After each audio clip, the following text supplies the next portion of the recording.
Just a horrible all-around guy.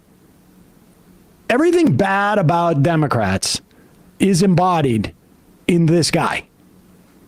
And here he is trying to, he literally thinks like this is, I am sure in his mind, like, I'm going to help the Democratic cause by throwing trans people under the bus. Bill Maher has been going off on the woke left and on Democrats in general. And of course, they are losing their minds because of it. In this video, we have Bill Maher absolutely tearing these Democrats, these woke idiots, to shreds. And then people like Sam Seder and Emma Vigeland here on the Majority Report are absolutely losing their minds because of what Bill Maher is saying, even though, in my opinion, Bill Maher is giving the Democrats pretty good advice. And if the Democrats actually followed Bill Maher's advice that he gives here, we would probably be in trouble as Republicans in terms of winning elections. But Sam Seder and Emma Vigeland are the main reason why the Democrats probably won't win any elections going forward, because they refuse to acknowledge their wrongdoings and refuse to adapt and shift their strategy. So let's get into this clip here where Bill Maher absolutely annihilates the woke left, and then people like Sam Seder and Emma Vigeland lose their minds because of the facts that Bill Maher is spitting. Let's start with something that is acrid tasting and bitter and disgusting. Of course, I'm talking about Rahm Emanuel. I'm not going to say every one of our problems can be traced back to this guy, but so many of our problems can be traced to this guy.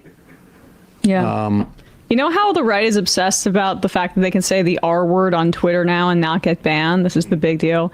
I remember back in the day when Rahm Emanuel was Obama's chief of staff, he called the advocates within the Democratic Party pushing for single payer effing R word. So that's what I think about when I look at this.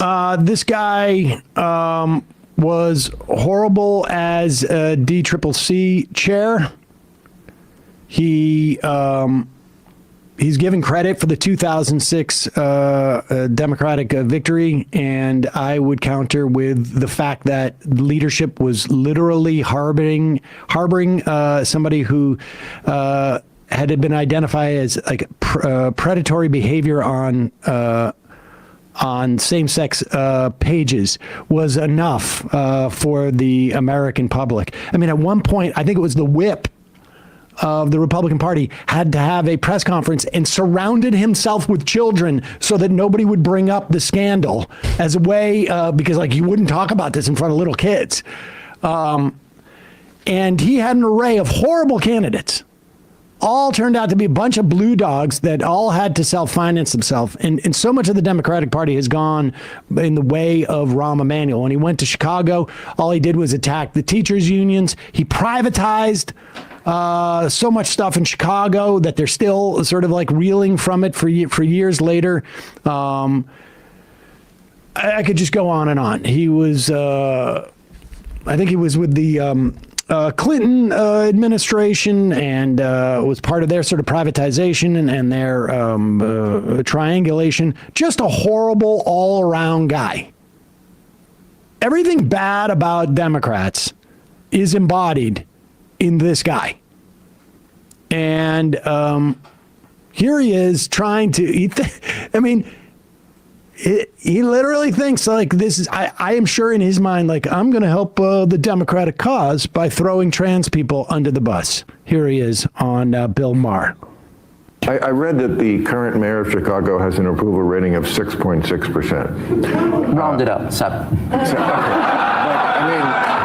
I mean, you were just the ambassador to Japan. If that was your approval rating in Japan, they would do harakiri on live TV. They would do it at 27. I mean, what's going on in Chicago as the person? Look, I mean, we were talking about this a little earlier. I mean, you have also the mayor of New York not doing well. Obviously, other things also here in Los Angeles not doing well, the mayor here. Look, and then you got mayors like the mayor of San Francisco and other cities that are doing well. So I would say, look, there is a general rule. I had this when I was mayor. Safe streets, strong schools, stable finances. Focus on those 3 things and your city's going to be fine. We've gone through 5 years where people became way too permissive of the culture. They were all, which is why everything's... Pause it for a second. Now, you see, the problem he had is he didn't know what point he was making. So he brings up Eric Adams. But then he has to pivot away from that because he realizes, wait, this is contrary to the point that I thought I was going to make here. Eric Adams is not some woke. Eric Adams ran Pro-cop. on just rolling in the cops. So like he's so full of shit, but so determined to make this point that he's going to have to like sort of round the block a couple of times until he sees a spot. Right. This is what's going on here. But I mean, they are, I guess, the three mayors he listed, people of color. So they must be woke, right? Even though we all know that Adams was running as the most right-wing Democrat, a former Republican, and there were think pieces about how he's the future of the Democratic Party because he's so pro-cop. I mean, to lump him in with Brandon Johnson, who Just because he's pro-cop doesn't mean that he's not woke. There's many other things other than all cops are bad that make somebody woke, right? Like if you ask Eric Adams about the trans women in sports issues or anything like that, I'm sure he would err on the side of wokeness. I'm not 100% sure. Maybe I'm wrong on that. I don't know. Let me know in the comments if I'm wrong. But just because the guy is pro-cop doesn't mean that, you know, he's not woke. And also, he's probably not actually pro-cop. He just knew that would get him elected because the all cops are bad people were driving the city, you know, the crime rate through the roof and driving the city, you know, and all the surrounding areas into the ground, right? So it's kind of a dumb argument for Sam Seder and Emma Vigeland to make in that Eric Adams can't be woke. He's pro-cop. Okay, so you have like someone being pro-cop is not based. That's just normal. Like normal humans are pro-cop.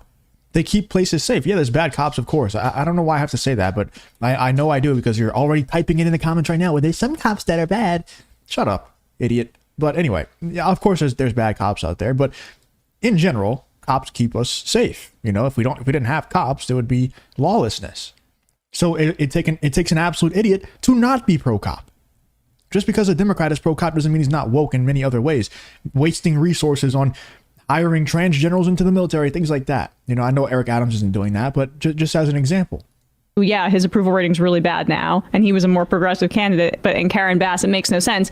But he's touting Lurie in San Francisco because Lurie is the exact kind of mayor that Rahm Emanuel is. Very pro-business, neoliberal. He's the guy that's trying to make workers, compelling them to go back to work because he represents Blackstone and private equity and commercial real estate conglomerates that are obsessed with like keeping up their rent prices. So those are the politics that he's referring to. Good. Became way too permissive of a culture. They were all, which is why everything's locked up at Walgreens and CVS, and that is a disaster. Yeah. And our school, and I'll say Pause this it for about a second. schools. Go back. Permissive of the culture, and that's why things are locked up. Like, what culture is it that he's talking about? This is just all such bullshit. It is exactly what Eric Adams ran. If you enjoy content like this, then make sure to leave a like and subscribe to the channel. It really does help me out a ton. Let's get back to the video. On. Yep. And Eric Adams, aside from being a criminal, is deeply unpopular here. Became way too permissive of a culture. They were all, which is why everything's locked up at Walgreens and CVS, and that is a disaster. Yeah. And our school, and I'll say this about our schools. I don't want to hear another word about the locker room. I don't want to hear another word about the bathroom. You better start focusing on the classroom. And I